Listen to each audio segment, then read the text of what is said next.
Welcome back, everyone. If you're here, it means that you probably love coasters, but we can all be honest about the things that we don't like about the theme park experience.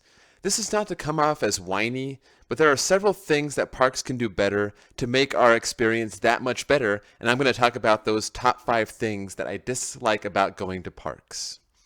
And number 5 is ride closures. And I'm always worried about great rides being closed on my visits when I travel around the country.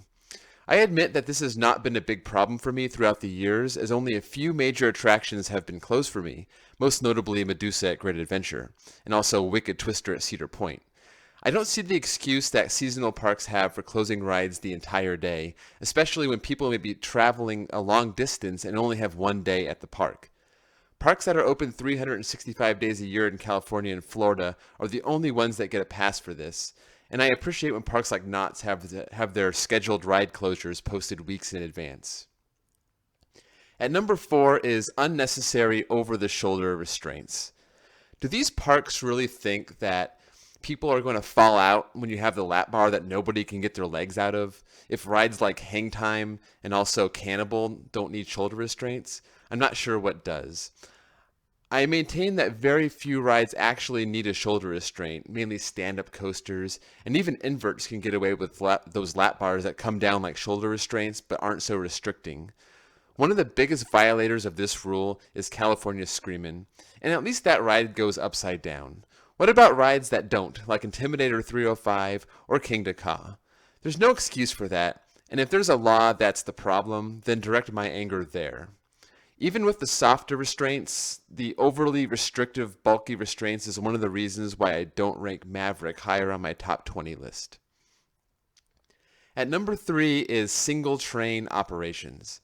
I see parks do this all the time on slow days, and it makes the line unnecessarily long and really painful.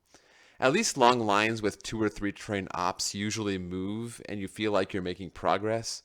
But I go to Knott's in the off season a lot, and oftentimes they're only running one train on Ghost Rider. That's a long ride, and waiting for that train to come back takes an eternity. If you find yourself waiting 3 or 4 trains to get on, with one train ops, it could take half an hour. And being the nerd that I am, I've written Six Flags Magic Mountain about this point, appealing to their money-hungry nature by stating that the less time people spend in line, the more time they have to spend money on food and games and merchandise. But unless maintenance is being done on the trains on slow days, it doesn't make sense to run less than 2 trains on any given day. At number 2 is stapling. And almost nothing ruins a great ride more than being stapled into your seat, and this is pretty interchangeable with my number 1. Most of these ride ops are just following the rules, or they're trying to satisfy the computer standards on the restraints in order to dispatch. Some parks are worse than others. For example, Six Flags New England was terrible with this. I had to fight for every inch on Wicked Cyclone, but luckily those RMC lap bars, I was able to use my legs to spare some room. I was not so lucky on Bizarro, and with those U-bricks, when they staple you into your seat, there's nothing you can do about it. New Texas Giant is also guilty of this, and I understand with rides like Bizarro, aka Superman, there have been accidents that make them a little more cautious. And I've also gotten some nasty ride-ops on Iron Rattler, and I've had a few rides where they leave me with some room, but a lot of times they staple you too.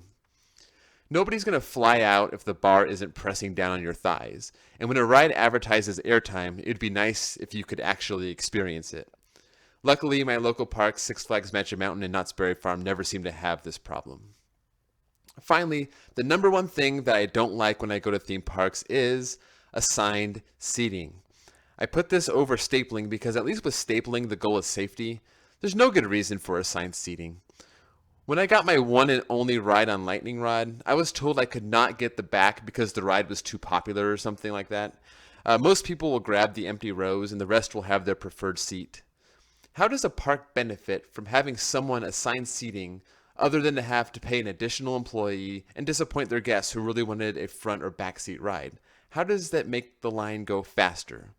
Now, there's one advantage to assigned seating, and we see this with Cannibal and Wicked at Lagoon or Goliath at Great America. It makes it really easy to have a single rider line. Unfortunately, most rides that assign seating don't take advantage of this, but it would be almost worth it if they did it. So that's my video. Let me know what bothers you about theme parks in the comments below. Also be sure to like this video and subscribe, and I will see you guys all next time.